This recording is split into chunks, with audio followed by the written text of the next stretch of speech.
Fascismo, integralismo, anarcocapitalismo, tradicionalismo e novo nacionalismo. O que todas essas ideologias têm em comum? A princípio nada, são ideologias totalmente diferentes entre si. Porém, em uma coisa elas convergem. São todas ideologias predominantes nos ciclos de debate da internet. Ainda assim, possuem pouca ou nenhuma influência política real. No vídeo de hoje, busco fazer uma exposição de como poderá se configurar a nova direita no futuro. Uma moldada sem dúvidas com o avanço da internet. Sejam bem-vindos ao canal do Eremita, seu canal de análises sociológicas independentes. Hoje vamos tratar de um assunto político peculiar. Como vocês lembram da discussão do meu vídeo sobre a nova fronteira política, a internet, essa obteve uma relevada importância nos debates atuais, meramente porque se tornou um novo espaço público onde as pessoas de qualquer opinião política podem expressar suas opiniões e conhecimentos, devido ao esgotamento das outras formas de expressão. A influência da internet é então inegável, com alguns atribuindo a ela um caráter diminutivo, visto que ampliou a inclusão dos debates, que antigamente estavam concentrados em grande parte para a academia e a política. Mas hoje em dia você não precisa estar nesses círculos para estar dentro do debate. Basta uma conta em uma rede social ou um fórum que você já está engajando com outras pessoas nos diversos assuntos contemporâneos. Em meio a esse fenômeno, vimos, inclusive no Brasil, como esse poder pode ter efeito sobre a política. O fenômeno bolsonarista foi exemplo claro disso. Óbvio que esse movimento ainda tinha um pé no real, com alguém que já estava na política há anos, mas foi a internet que possibilitou que fosse feita uma campanha fora dos meios tradicionais dominados pelo establishment.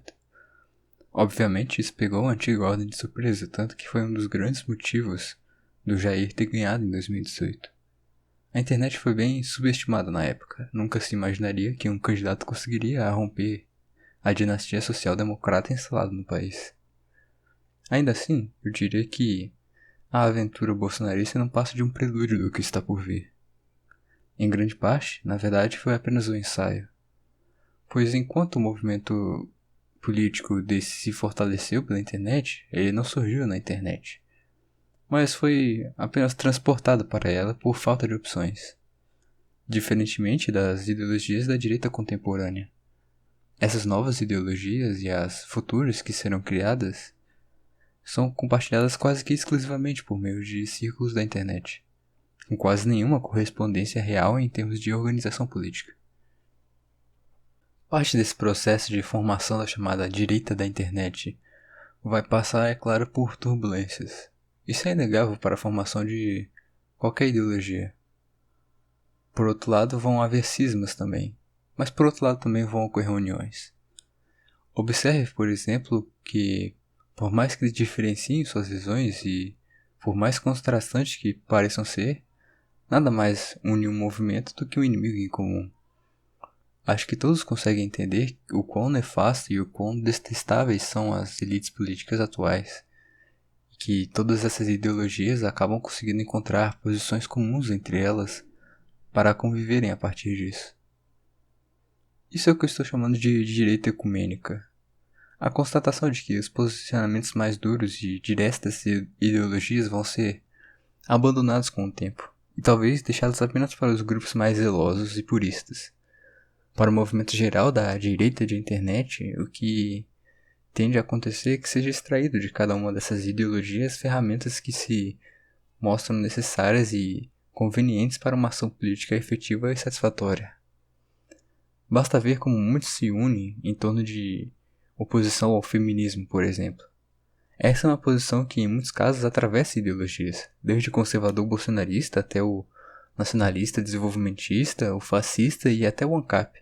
Todos podem encontrar um ponto de convergência onde podem concordar que uma coisa é abertamente entendida como inimigo. E esse é o ponto central dessa constatação.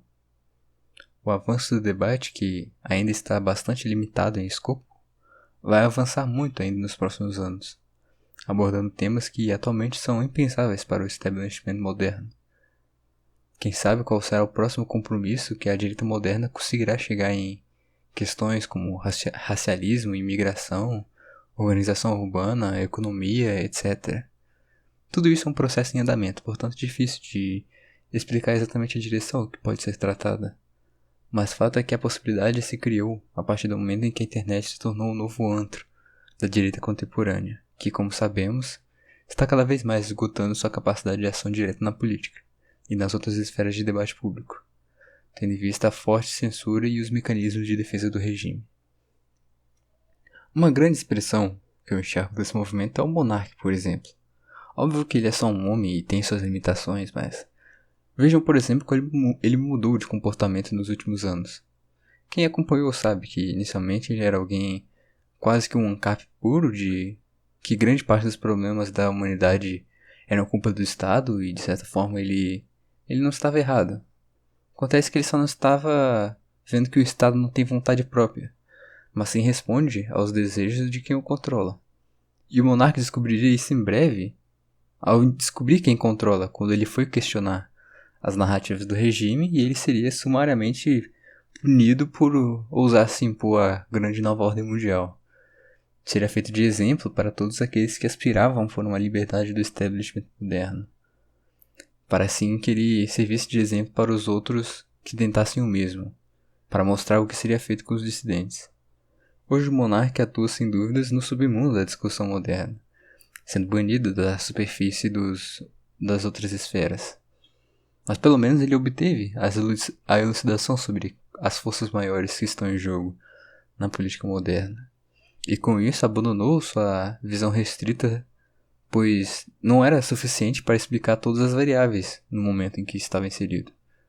Ao invés disso, aceitou as críticas válidas e combinou com sua experiência para avançar o seu pensamento. E embora ele seja só um homem, eu acredito que esse fenômeno pode ser observado de forma bem simples ao observar outros ambientes do debate contemporâneo.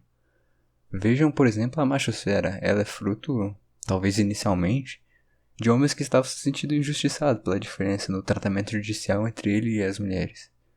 Porém, isso acabou se expandindo. Pessoas de diferentes ideologias modernas acabaram se juntando nesse espaço por terem problemas em comuns. Problemas nos relacionamentos modernos, problemas com a modernidade em si, problemas de se encaixar na sociedade. E foi criada assim uma espécie de terra comum, onde diferentes pessoas poderiam discutir sobre um assunto em que todas elas chegavam a concordar. Veja como algumas pessoas têm receio de admitir certas questões discutidas nesses círculos, mas que acabam sendo reveladas como verdade. Sabemos que muitos, até da direita, foram coniventes ou até apoiaram coisas como as picadinhas. Uma crítica que surgiu exclusivamente nos fóruns de direita, mas que lentamente está se mostrando como verdade. E à medida que a cortina vem sendo puxada, mais os meio-termos são encontrados e as pessoas começam a engolir o seu próprio orgulho e a aceitar as questões que de fato afligem a modernidade. O mesmo tende a acontecer com a machosfera. De fato, podem assistir os vídeos do Ciclope que ele enxerga bem esse movimento. Inicialmente é natural que uma grande resistência ao que é dito nesses ambientes aconteça, justamente porque é algo que vai de choque com o establishment atual. Mas com a avançada discussões, as pessoas começam a achar o que tem de comum e começam a filtrar e excluir as características que os diferenciam. Essa é a natureza da coletivização. Por isso que a natureza desses movimentos é exatamente de sair dos purismos, dos extremos e lentamente caminhar por uma certa amálgama de ideologia que compreenda uma série de discussões comuns entre esses círculos. É extremamente improvável que as coisas como anarcocapitalismo, novo nacionalismo, red pill saiam da internet para a ação política real em sua forma crua. Mas que a prole de todos esses movimentos nos ambientes de discussões comuns, aí eles geram uma certa simpatia política, que transforma esses movimentos puristas em movimentos digeríveis pelas massas, e assim passíveis de ação política real. Eu pretendo futuramente abordar esses temas que provavelmente serão o chão comum sobre a qual restará a força da direita política futura, mas em grande parte está baseado no reacionarismo, entendido aqui como uma reação ao sistema vigente, a qual questão se irá opor às ideologias dominantes. Qual, por exemplo, será a resposta da direita futura ao feminismo? Hoje, se você perguntar, tem várias opiniões diferentes. Existem os tradicionalistas que querem restaurar a moral da sociedade, temos os legalistas que querem reverter as leis, os pós-modernos que querem substituir as mulheres, o aceleracionista que diz que tem que ter isso mesmo para acabar tudo. Enfim, ainda é uma questão em aberto, mas que com o tempo esses extremos vão ser podados e vai se criar uma ideologia massificável. É claro que tem uma grande questão a respeito disso tudo. Sempre que um movimento é massificado, ele perde grande parte das características que o constituem como tal. Talvez os movimentos e as ideologias políticas comuns atualmente sejam irreconhecíveis para nós daqui a uns anos, justamente pelas metamorfoses que são sujeitas a sofrer para se adequar ao pensamento das massas. Isso é tão inevitável quanto necessário. Por mais que alguns seja prazeroso o exercício intelectual de levar as coisas até a última consequência lógica, a praxis, o pragmatismo, existe muito menos rigor e muito mais apelo às massas. É perceptível então que o ambiente comum a ser compartilhado dessas ideologias vai seguir o padrão de, inicialmente, ser aceito os termos e as posições mais afastadas do centro dessas ideologias, para eventualmente cada uma ir adicionando suas características únicas no movimento, e eventualmente criando subideologias. Muitas pessoas subestimam o caráter formador de ação política da internet. Eu vejo isso como um erro. Como já fiz na minha exposição sobre a nova fronteira do debate político, o fato é que muito chão comum há de ser encontrado ainda pela frente. E os debates atuais em grande escala estão apenas atuando na superfície. Estamos no início desse processo. Foi descoberto um novo meio de ação e agora estamos desenvolvendo a mensagem que será transmitida através dele. Sabemos que esse fenômeno é natural, inevitável e efetivo, mas será que ele é desejável? Não vamos acabar perdendo aquilo que nos importa, a verdade, fazendo essas concessões? Eu acredito que não. É claro, um movimento como esse precisa de uma forte elite. Uma elite capaz de navegar os meios do discurso para sempre enfatizar as semelhanças ao invés das diferenças. Observe qualquer movimento político de massa e você verá uma grande abrangência de opiniões diferentes internamente. Mas uma boa liderança consegue unir essa força com as ideias mais comuns entre todos e assim realmente ter ação política efetiva. Ao mesmo tempo, o indivíduo pode e deve buscar as suas próprias convicções. Como vocês sabem, o discurso para as massas foi feito exclusivamente para as massas, e com o intuito justamente de ser algo digerível para o público. Agora, se você realmente quer entender as questões de fato, cabe à investigação individual. Por isso eu enxergo esse movimento como no geral positivo.